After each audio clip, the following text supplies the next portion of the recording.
ধান অসাধারণ, মানে দেখার মতো সত্যি। একদম সোনালি কালারের গোল্ডেন ধান, দারুণ লাগছে।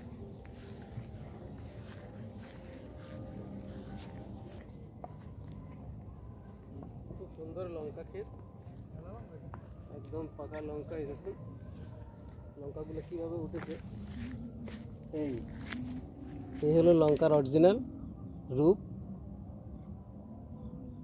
এভাবে লঙ্কাগুলো ধরে থাকে, যেমন এইভাবে ধরে, এইভাবে সব লঙ্কা দেখা যায়। ঠিক আছে, লঙ্কার গাছ, এই লঙ্কা এইভাবে নিচের দিকে হয়।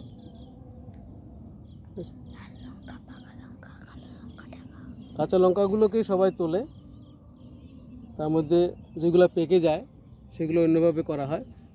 মূলত এভাবে সব নিচের দিকে এভাবে থাকে লঙ্কা, খুব সুন্দর লাগে দেখতে।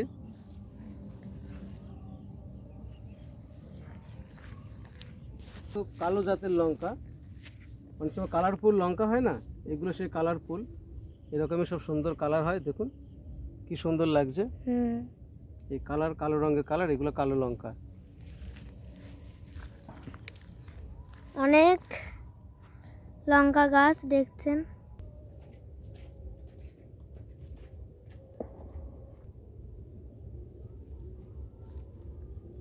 একদম মাঠের মধ্যখানে আছি আমরা। এই যে ডান পাশে দেখছেন, এগুলো সব লঙ্কা ক্ষেত।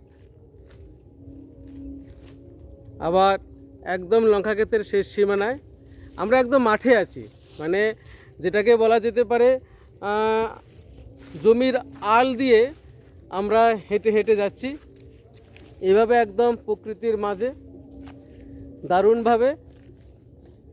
এভাবে দেখুন, এগুলো হলো কলা বাগান, দুপাশেই আছে। কিছু জমি এখন ফাঁকা আছে, কিছু জমি এখনও ভালোভাবে আছে।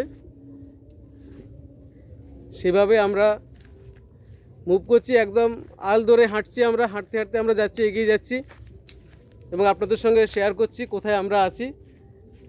বাগানের যেখানে আছি আমরা, সেই জায়গাটা আপনাদের সঙ্গে শেয়ার করছি। পুজোর আনন্দ যেমন বিভিন্ন প্যান্ডেলে ঘুরে ঘুরে পুজোর যেমন আনন্দ উপভোগ করা যায়, সেরকম মাঝে মাঝে একটু আলাদা হয়ে প্রকৃতির মাঝে এসেও আনন্দ কিন্তু উপভোগ করা যায়। আমরা পুজোর আনন্দ যেমন উপভোগ করেছি, আবার আজকের নবমীর দিন আমরা চলে আসলাম একদম গ্রামের বাড়িতে। সেখানে মাঠে বিভিন্ন জায়গাতে আমরা ঘুরছি, ঘুরে এবং সেগুলো আপনাদের সঙ্গে শেয়ার করছি। ভালো লাগে মাঠে আসলে, অ্যাকচুয়ালি মনটা খুব ভালো হয়ে যায়। মাঠের একটা আলাদা সৌন্দর্য থাকে এবং সবথেকে বড়, এখন দেখুন, এখন আকাশের কিন্তু সূর্য অস্তগামী, সূর্য একদম পাটে আছে। এই সময় আকাশেরও কিন্তু একটা আলাদা রকম সৌন্দর্য থাকে।